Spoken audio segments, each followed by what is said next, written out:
Ginataang gulay naman ang aking lulutuin. Sa isang kawali naglagay na rin ako ng mantika at magigisa na nga rin ako dito ng bawang, luya at sibuyas.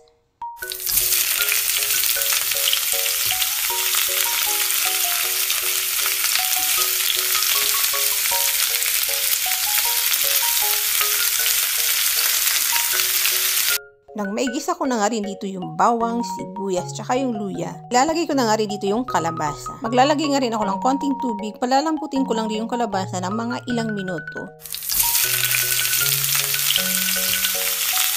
Medyo malambot na nga rin yung kalabasa dito, inalagay ko na nga rin dito yung sitaw. Ang pampalasa naman ng aking ilalagay, maglalagay lang ako dito ng konting patis.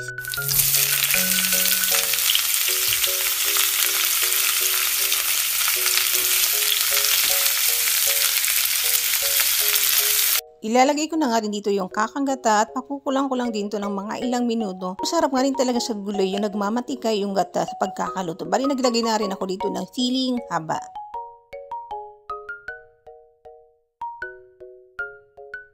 Bukod nga rin sa patis na akin nilagay kanina, ang pampalasa, naglagay rin ako ng konting asin.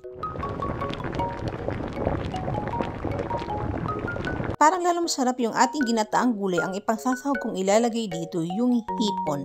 Hahaluin ko lang din siya ng mabuti para maluto yung hipon. Hindi masarap yung hipon na pagkakaluto pag overcook. Barito na nga pala yung aking nalutong ginataang kalabasa at sitaw na may hipon.